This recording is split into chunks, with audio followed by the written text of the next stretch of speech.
Start. बिस्मिल्लाहिर्रहमानिर्रहीम। अस्सलाम वालेकुम। मैं हूं राना रियाज होस्ट और मेरे साथ हैं सीईओ मोहम्मद अशरफ भट्टी साहब जी। आज बात करेंगे हम वाइट आउट के हवाले से कि अमेरिका में जो इलेक्शन हो रहे हैं उस सिलसिले में आज हम जानेंगे, क्योंकि आज फैसला होना है। इलेक्शन तो काफ़ी दिन लगेंगे, लेकिन वहाँ के मुसलमान या पाकिस्तानी लोग हैं जो किस पार्टी को तरजीह देंगे, तो इस बारे में हम मोहम्मद अशरफ भट्टी से जानते हैं। जी भट्टी साहब। जी वालेकुम सलाम। राना साहब अशरफ भट्टी साहब, आज के मुताबिक जो अभी जो रिज़ल्ट आने शुरू हो गए हैं उसमें दोनों मुझे ये जो अमेरिका का इलेक्शन होता है ना राना साहब, इसमें एंड तक आखिरी वोट तक जो उनका होता है ना, पता नहीं क्या हो जाना, सुबह क्या हो जाना, रात को क्या हो जाना, क्योंकि उनके ये सिलसिला चलता है। अमेरिका के इलेक्शन में इतनी रियासतें हैं, तो रियासतों में जब होते हैं, अच्छा पाकिस्तान वोटिंग और होती है, फिर ये कुछ लोगों के वोट है ना जो उनकी है अपना वो मुल्क में जो उनकी उसमें ये है जो इलेक्टिव वोट होते हैं उसको कहते हैं, वो शामिल होता है जिनके 270 तकरीबन जिस बंदे को वोट मिलते हैं इलेक्टिव वोट, वो जीत जाता है। 70 हो जाए 71 हो जाए, तो इससे नीचे जो आता है फिर वो नहीं सदर बन सकता, क्योंकि तकरीबन इतने होने चाहिए। तो मुझे जो आज के मुताबिक आज पहला रिजल्ट आया उसके मुताबिक यही लग रहा है कि जो है ना सदर तकरीबन अभी कंफर्म नहीं है, लेकिन महसूस हो रहा है कि वो दूसरी बीबी जो है वो जीतने के चांसेस हैं।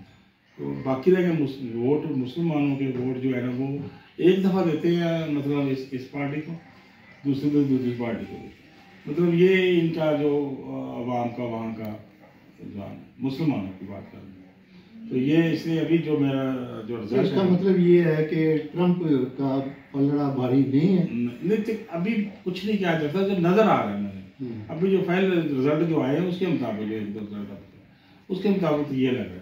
आगे अभी कोई पता नहीं, आखिरी टाइम पे भी कुछ हो जाता है ये है। अच्छा, दूसरी बात हम पाकिस्तान की करेंगे। जो ये तरमीम के सिलसिले में इजलास हो रहा है, तो इसमें जो जज बनाए जा रहे हैं सूबे लेवल पे, इनकी वो बन रही है, तो उस बारे में अभी बताएंगे कि ये जो कमेटियाँ बनाई जा रही हैं, तो जो आईनी जो मतलब बनाया गया है इन्होंने तरमीम के सिलसिले में, तो उस बारे में आप बताइएगा क्या इनका हुकूमत का फैसला है, ये क्या मतलब करना आगे चाहते हैं। जी राना साहब, जो ये जो बेंच बन रहा है ना, ये आईनी बेंच बन रहा है जिसका जुडिशल का आज इजलास हो चुका है, अभी रिजल्ट आने वाला है। तो रिजल्ट में तो ये है कि जो अपना मीनर साहब है ना, जस्टिस मीनर, उनके चांसेस ज़्यादा हैं। और मेरा अंदाजा कि अभी जो रिजल्ट हमारे प्रोग्राम में चलते चलते रिजल्ट लॉन्च तकरीबन हो गया। मैं आपको बता दूँ कि वो मीनर साहब उनके सदर बन चुके हैं, यानी 7-5 से 5 मुखालफत में वोट आए और 7 उनके हक में आए। उसके बाद बाकी जस्टिस जो उस पर शामिल हुए हैं उसमें आशा साहब हैं और बाकी ये चारों सूबों के 5 सूबे हैं, 5 सूबों की कमेटी बन गई है।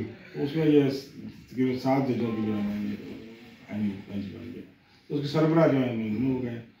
तो अब मसला है कि जो बाकी 2 जज थे ना, मंसूर साहब या मुनीर साहब, उनको किसी भी अभी बेंच में नहीं, किसी कमेटी में शामिल नहीं उसमें बेंच में, यानी आईनी बेंच में इन दोनों को नहीं लिया और वो लेना भी नहीं था।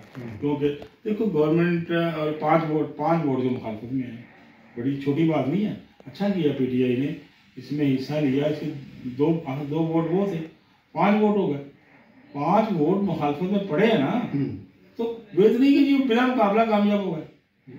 ये है फायदा, प्रोसेस में रहे, शेयर किया है उन्होंने। पीटीआई को चाहिए, पीटीआई के जो मेंबरान है या दूसरे जो भी हैं, उनको चाहिए इस प्रोसेस का हिस्सा रहे। सियासत ऐसे चलेगी, एक टाइम आएगा, मेरी बात सुनिए, एक टाइम आएगा असम्बली में भी ऐसा होगा, सदा इन्होंने नहीं बैठे रहना। अच्छा भट्टी साहब, ये जजों की तादाद बढ़ाएंगे? बढ़ गई है, 34 कल की हो गई है, 26 में जो है बाद वो जो 34 उन्होंने बना दिए जज। लेकिन उन्होंने क्या टाइम के साथ साथ अभी इकट्ठे नहीं बना देंगे, मतलब जैसे जैसे जरूरत पड़ेगी उस हिसाब से बनाएंगे। तो आपको इस्लामाबाद सुप्रीम कोर्ट का क्या किया, उसके 12 हो गए, पहले 9 थे, अब 9 जज की बजाय 12 जज होंगे। तो असल में राणा साहब मैं तो क्या, लोगों का बड़ा जहन है जी, वो इसको खत्म करने के लिए, इसे खत्म करने के केस वाकई बहुत पड़े हैं, बहुत केस पड़े और हैं।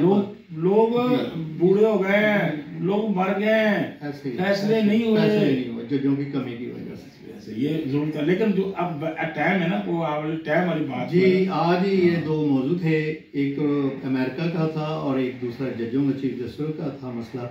तो इंशाल्लाह अगले प्रोग्राम में हाजिर होंगे। उस वक्त इजाज़त दें। खुदा हाफ़िज़। अल्लाह। 5 मिनट की होगी जी। बोल गया पार्टी।